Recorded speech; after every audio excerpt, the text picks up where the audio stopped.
Your research topic feels too big, too vague, or all over the place, you are not stuck. You are just at the early stages. All you have to do is narrow down your research topic. And narrowing down your research topic is not about thinking harder, but it's about asking better questions.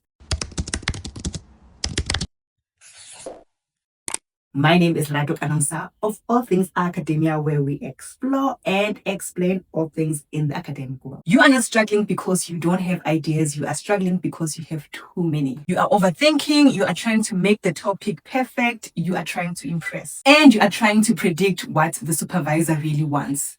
This is what's creating your paralysis. So in this video, I'm going to show you how to narrow down your topic step by step without overthinking it. But before we get to that, I just want to give a shout out to the long-standing members of this channel, Yvonne, Bobini, and Sijo. You guys are much appreciated. More shout outs to come in the next videos.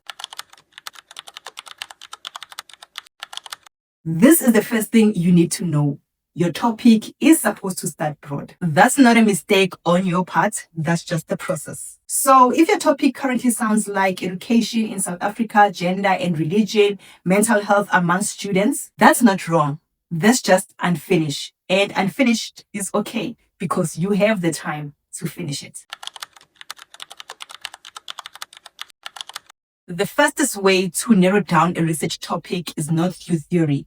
Instead, it is through context. So the only thing you need to ask yourself is where, who, and in which setting. For example, not just education, but higher education.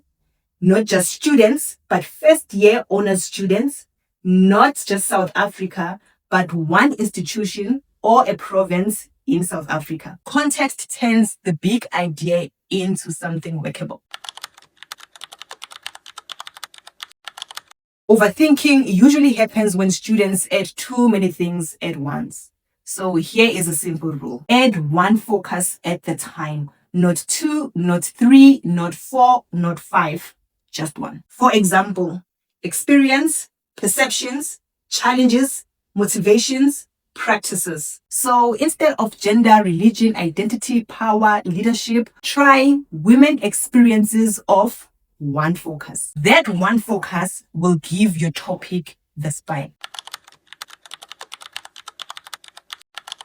The questions we are going to discuss next will save you months. Ask yourself, can I really access these participants? Can I finish this with the resources and the time that I have? Has someone else already studied something similar? If the answer to all three questions is no, then the topic needs more narrowing. Because a good topic is not the most interesting one, but a good topic is one that you can actually complete.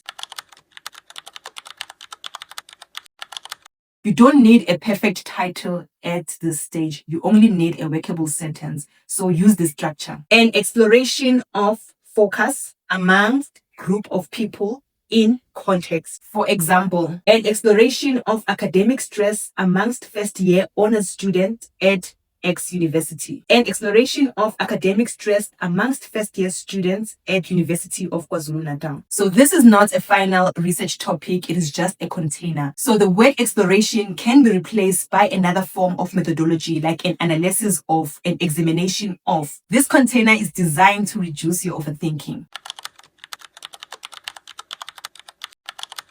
For something more concrete and practical, do this. Set a 15-minute timer. Write your broad idea. Underline the context, the who and where. Circle the key focus. Rewrite it as a workable sentence. And stop here. Don't refine. Don't add. This is all you need for now. You are just narrowing and not perfecting. Narrowing a research topic is not about intelligence or brilliance. It's simply about making decisions. You are allowed to make provisional ones that you can change later on. And this video shows you exactly that, helping you to narrow your research topic. The one that is appearing on your screen right now is going to show you all the key elements of a research topic so that you are not guessing. So what are you waiting for? Click on that video and I will see you there in a few seconds as I project to you love and grace in a way of 2 Corinthians 13 verse 14.